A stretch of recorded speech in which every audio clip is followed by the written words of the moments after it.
أستاذ برتوني خيني فيا اسم مرتو سلامة نجيني ربي قد اسمر هاجراتو نوتي ولي في إجا تنبيكو قبدن تنكيسا أقلتو خبج عرسمنا جول مركز عبد الله ابن مسعود درانو نديتو أنا نوبا سامي أكجران نكبناي إجيتو ورقاتنا سرين ناقرتو قلتو ما جيت شرام بربادي بارس نندمتو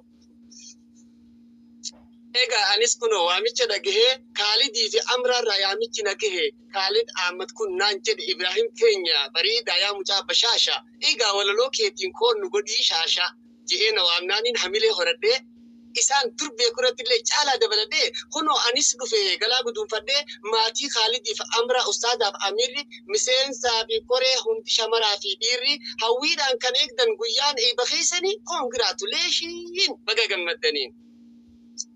Biyya maqaa dhalootaa namni walirraa kaasu kan maqaa haaraa fidee hattuu jedhee moggaasu addunyaan qormaata kun hin qabu gaaffii qormaati jechuun kiyyaa sababuma kanaafi gariin badii hojjetee sanumaan badhaafama tokko gaarii hojjetee duubarraa abaarama yammaa iraabaa osoo noo tabiloo yissayyamal baraasu waganochi xartoo yissaddabaal nattilleen aarina wanni badduun aariidha dhugaa lafarra jirtummoo walitti himuun gaariidha xiqqoo dubbachuun malee hundunaaf galee miti. Wanni waan kana kaase anis waa malee miti haguma humna xiyyaa gadi taa'eetti yaadee waa'ee ustaad Abdurazaaq Shaafii waa dubbachuun barbaade. Arraan tana markaza isaanii eebbaaf seenee keessa dhaabbadhee maaltu akkana bareecha jedhee namallee gaggaafadhee wanni kana bareecha guddoon hojii rabbiiti. Garuu rabbiin gaditti ustaad Abdurazaaq Shaafiiti galanni isaan malti. Markazni duraan callisaa dukkanaa amma urjii fakkaata. Galanni isaa mala yaa ustaaza keenya maaltu siqqixaata. Diin rabbii babal'isuuf nama dhugaan carraaqe nama quraanaa fi hadiisaan dukkana jaahilummaa sammuu namaarraa saaqe. Carraa barachuuf dhabne yeroo nuti rakkannu akka carraa diin islaamaa dhiyeenyatti argannu wantoota barbaachisan markazatti dhiyeessee ustaaza Abdurazaaqi namni haala mijjeesse. Ani walaloo beeku namni haadara Allahu akbar gammachuu mateessaniifi ifirraa tirtira akkanaan hin jenne hummichaan jirjira. Kongiraa Khalidii fi Amraan kunoo quraana buuftan yaa ijoollee shaatira huruufattiin isin beeka ture bar ani gaafa dura galanni kan rabbiiti asin isin ga'e arra eegaluudhaan dura walaloo koo ani ustaad Abdurazaaqii barattoonni isaanii marti naganaaf qabdanii erga nagayaatii baga gammaddanii baay'ee laffaatanii bara gaafa dura saahibban Khalidiif Amraa kan dubaraaf dhiiraa xiqqaaf guddaan jenne miseensaaf Amiira itti wal dabarsaa hunduu taraa obsi isinumaa laaftii jechaa isinis sabaraa huruufa takka takkaan afaanitti guuraa yoom huruufa qofaa ilaaham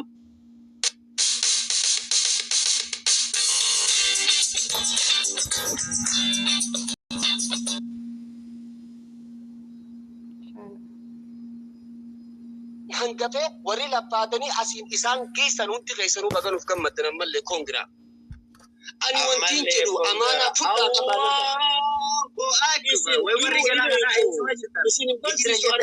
Ustaanni keessan ijittii keessan isinin mufatee akkan diinni aaraa osoo inni dubbanne rakkoo isaas bara yoo uffachuu fedhe huccuu jalaa gubbaa itti bitaa isa baasaa daara. Ani yoomin jedhe ijoollee lameen qofa laallattii Khalidii fi Amraa tuni dubbiin barattoota hundaati kanneen dhuftan bakka garaagaraa ustaazawwan keessan jabeessaa adaraa. Waan akkanaa yoon dubbadhu gariin natti haaraa sun duraanuu jazbaa irra laalinaanarraa nama waasiif godhe galata galchiti rabbiin dubbatee jira yoo hin dandeenye du'aayii godhii fi hanga sammuun ta'e jettutti galata galcheen jira quraana rabbiirraa aayaataan ergaan nu gahee jira.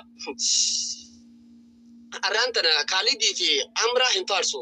yoom kana qofaree imimmaantu na hudha yeroon isin ilaalu waa'ee keessan yoon yaadu taa'ee yoon xiinxalu akka namni haasa'u miti arra yoo naaf galu. Wanti si madaalu dhuguma dhugaatti wanti si madaalu addunyaa kanarra hundumaa yoo jiru jiraachuu si malu eenyu malee isaan hundaan jechuun oottanii irra guddaan keessan otuma beekanii akka nama beenyatti gaaffiif qophootanii deessee haadha dhiiraatti gaa giiftii gaa deessee haadha dhiiraatti gaa giiftii gaafa rakkoo giiftii haadha gootaa guddistuu gorsituu haadha barattootaa arjoo haadha firaa fakkeenya jannataa dungoo Dr. Jamila fi Ummu Yusra isaan kintii tokko jarri kun bar amiirran ustaazatti aanee maqaalee isaa yaamaa qaraatiin markaza oowwise Dr. Jamiilaa fi Ummu Yusra isaantu haqa qaba kanaafin isaan paarse isin paarsuun dhiisu irra deddeebise kanaafin isin paarsa kanaafin bakka kana irra deddeebisa baganaaf gammaddanii firii teessan gartan ummata markazaaf duudaa citee meeqa godhe aarsa sagaleen kee jira namni baratu akka ajaa'iba jiraan arrabaa fakkeenyi isaanii akkuma ijoolleeti nyaachaa ooltee quuftus nama nyaatu garraan numa hawwisiisa haadha ijoollee deeyse laali dadhabbiisi isin akka haadhaati naman ifattani tanaaf lubbuun qonaan jetti kayyisaan paarsii qulqulluu taliila warran beekne daddaba tokkummoo Khaalid Rashaad bar mucaa ajaa'ibaa kan rabbiin kenneef naamusaaf adaba yoom akka hookana yoom akka hootii tahe nama mataan jabaa kan markazarra deemee jedhu anaa jaba wallahi nama koo hongarre kan wallahi nagarre nama akka koo jazbaa Khaalid walid rabbi siyaa taasisu jabaa duyaabaa Khaalid Rashaad bari wallahi jaalala inni kan barbaadu intala halaala janaajinaa zabanaatiif yoom qorra keessa bula shabakaan rakkisee yoo gad bahees ala ijoollee qo'achiisee tuma nagayaan oldiibi yaala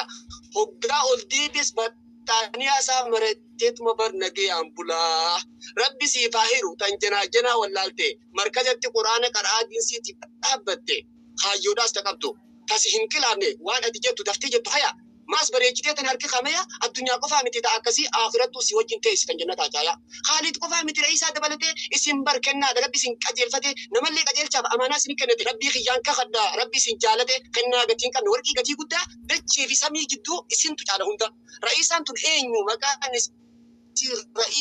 ra'iisaa jechuun akka abaan arabaa mootummaa jechuudha quba qabdu yaa amba isiin mataan isiitu mootummaa waliin qabdee barsiifti ijoollee naamusaa fi adaba akka ijoollee zabanaa yoo moolti teessee tiktook irraa lallabaa naamusaan guddatte ni eeggatti adaba bakka hin taane dhaabbattee waan hin taane dubbattee yoo maqaa billeesti abbaa tan akka ra'iisaa tana kan isii argate jireenyi itti tole barii fi hin taphate guyyaa dadhabaa oolee hoggaa ol galuus alaa ni jettiin yaa abbaa warraa homee maalumaa siin mala saabuna huccuu qayyaratuuf nyaata hunda qopheessitee yoomuuf jibbaa bula ani dhugaan baanaa namni akkasii kan baadhatee baraqa ciisaan bulu agabu akkamiin dagatamtan isiniin jedhan Khaalidii fi Amraan kan isin nuuf taatan Dr. Zuuzuu dabalatee ammas Halimaa Hassan lubbuu keessa caalchistanii isana jaalattan akka nuti quraana buufnu faamilee nutti hortan yeroo dheertuu fixanii kan nuuf dhamaatan mee mataa keenya keessa akkamiin nu baatanii rabbi isin haa milkeessu isiniin jedhan bar ijoolleen teessan ijoollee bareedduu rabbi irraa jaalate qalbii isaanii taa'ee bakka guddaa kaayyate Dr. Zuuzuuf Halimaa Hassan tun hin qabanii hammeenya diin barachaa namallee qootaaf fakkeenya an hedduun gammade waan jedhu wallaale gammachuu teessanii mee iseef keenya ijoollee hurtofoo qalbii isaanii qalbii keenya ammoo wantiin isinin jedhu mataa isin jabaatina dhaga'uu jirtaniimi ammoo wantiin isinin jedhu mataa isin jabaatina akka ijoollee zabanaa miidiyaarran fiigina harkaanis hojjechaa gadi jedhaa baradhaa fuuldurri milkaa'ina kaayyoo ofiif dhagaa baataniitu dhaba nyaataniitu galma yaadaan ga'u kaayyootu qaaliidha laayyootti milkaa'u hagabuu bulanii dadhabbii obsanii ciniinnachuudhaan imimman cobsanii halkan guyyaa fiigaa daandiirra bu'anii milkaa'utu jira lubbuun iyyuu du'anii jabaadhaa jechuu kooti hundumti keessanii barataaf barattuun nagaa rabbii guddaa isinirra haa jiraatu waan xiqqoon dubbadhaa hunduu naaf hubattu barumsi waajiba martinuu ni beektu diin keenya barachuun hundarra haa jiraatu namni wallaalummaan jireenya jiraatu dhagaa baatee buluun hamma sana ulfaatu kan darbe darbeera kan darbeera lammatan deebitu kan hafe argachuuf abdiin haa jiraatu otuu fayyaa qabu yeroo saasammatu mee akka isheen fiigdu yeroo kana laala yeroon hin dhaabbattu ganamaaf galgala isa itti fayyadameetu hunda namaa caala beekaa fi wallaalaan eessaa wal madaala hayyuun haa barsiisu barataan haa barreessu kan akka wallaalummaa nama jibbisiisu karaa dheeraa deemuun hamma sana nama dadhabsiisu arra rafee buluus ciisee hurruufsisee boru gaabbuudhaaf jiraata kan barumsa dhiisite boriin baradha jedha waggaa lakkoofsisite otuma beellamatu guyyaa dhumasaa geesse booda yeroo dhumnaan nagaa dhuf gaggeesse waan qabu marallee asumatti dhiise gaabbiin guyyaa boriiti gaafa yeroon geesse seera yeroo wallaaluun deemsa achi buute osoo miidiyaarra fiiguu tanqaraa meeqa seentee Seenaa maleetuun kafana malee duute. Furrisaaf dhagaanillee humnaan wal darbata. Yoo seenaan qabaanne maaltu si yaadata yaaqe? Jajjabaadhu adaraa namni waa baratte araamaa fi halaala hunda addaan hubattee waan bu'aa siin qabnirraa lubbuu of qabdee